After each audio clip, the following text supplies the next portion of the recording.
Good afternoon. This is Pam with Follow Your Brush. I hope you're ready to play with me. I have some photos that I am going to be working on, some reference photos. If I do that without a glare. This is the one I'm going to be working on as I play this week, trying different versions. This was taken outside my back window, and we had a storm coming, and it was just kind of misty and pretty, and this is my backyard.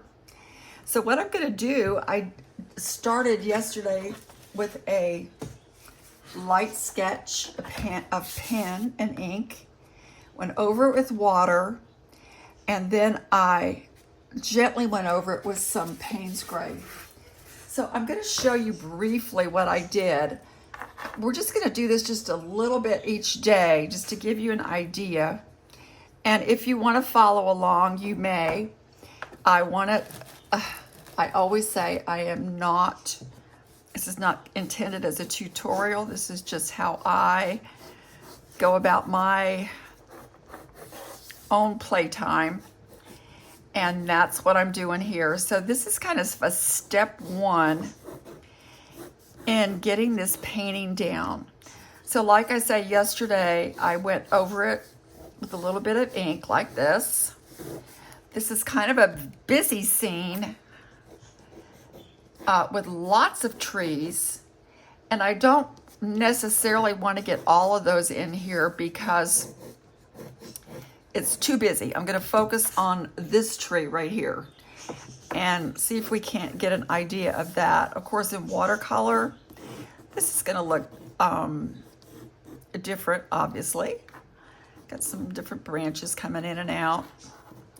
I am not going for totally realistic, but just to get an idea. And we do have some that come up and down in here. So that's how I started yesterday.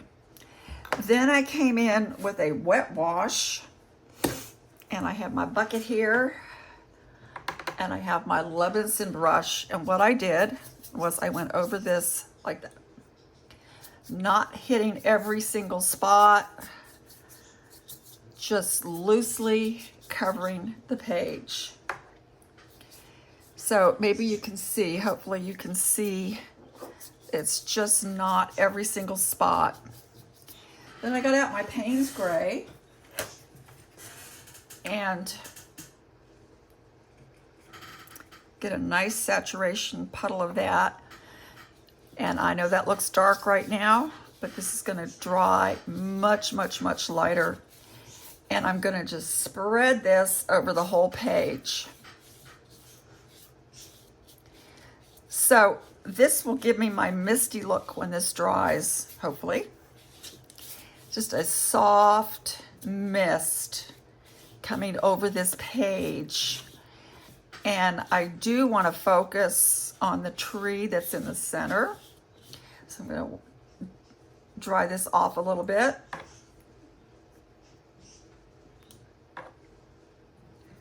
This is just a wet brush right now. And then I came in and made marks with just the wet brush of where I want this tree to go. And then as it dried, it gave me a map, so to speak, of what I want to do. And let's look at that one. This is how I started. So I wet the page, I did a light sketch. This time I did it in ink. You can do it in pencil. I just chose ink for some reason, I don't know why. But you can't always do it in pencil. And then let me show you what I got. And this was my result after it dried. This is my ink drawing. And you can see where I came in with the water. And it's dried much, much lighter. So it has a much lighter value now. Now I want to come back in and add a little bit of detail. And I'm also going to do that with my Payne's Gray. Let me move my phone here so it doesn't get soaking wet. Because I have this little sketch from yesterday, I have a little bit of an idea where I want to go. I want to focus on this main tree. So I'm going to kind of come in here. This Levinson brush has a beautifully designed tip, and yet this brush holds tons of water. So I'm going to kind of wet this. And then one of my favorite ways of painting is coming in to the wet area with my pigment and letting it run a little bit and let it see what it wants to do and where it wants to go. So let's try just that much. I'm going to do a little bit every day. So this is what I'm going to do today. This is coming back on my already prepared page from yesterday. Like I say, I want to kind of focus on that one tree. I think I may just do this totally in just this one color of the Payne's Gray. Keep it kind of a monotone. Or, yeah, you know what I'm saying. Not monotone. That's when you're singing in your monotone. Just kind of let this kind of come down here. There's another tree.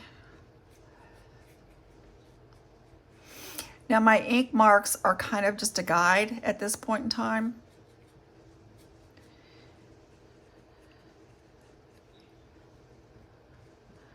And I'm going to come over a little bit with my Payne's Gray over top of this.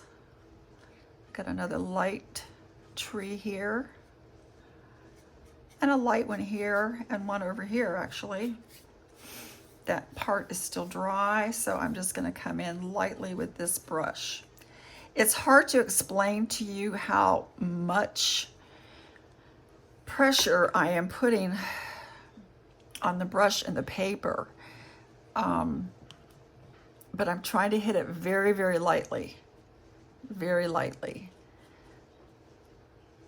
with my water, as well as a little bit of paint coming in here on the wet spots. I left some white area there because as we build this up, I want it to be kind of evident that this is coming over this other tree into this this other area.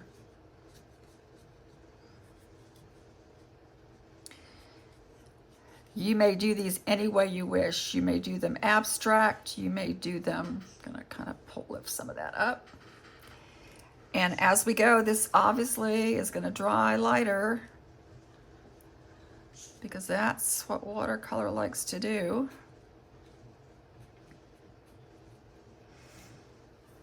I'll wet this again a little bit. I'm gonna spread this out a little because I do have some horizontal lines that I had in this that I do want to bring out in the painting. So here's a little bit of horizontal action. There's a little tiny bit of green showing. And as this dries, it's going to dry a little differently. So we'll see different values come out when we do that. I'm going to kind of take some of that off, put some other light value back here. Just a little bit of my brush. My ink lines are giving me an idea where I want to go. But for today, that's all I'm going to do. So I took the wet, you can see this is drying already. I wet my page thoroughly. This one I did a light sketching with an ink pen, but you can also do it with a pencil if you wish, or you can do no sketch at all. That's up to you. This one still has some Payne's Gray to kind of run around, so I'm going to let that run, see what it wants to do. Maybe even let it go upside down a minute. This is a less expensive paper, so we do have some buckling. But that's my day one. That's my day one. And what I'm learning and what I hope you can do as well with whatever painting you have chosen, to let it dry overnight and then come back later after it's dried, because it's going to have a different appearance for you. And then you can take a look and see, okay, where do I want to go from here? How much detail do I want to add? I don't want this one to be too busy, because the actual picture is very busy. But I want to focus on this tree and some of the shadow trees. So I hope you enjoy that and have a wonderful, wonderful day. And whatever you're choosing to play along, this Pam with Follow Your Brush. Thank you for watching, and like and subscribe if you wish.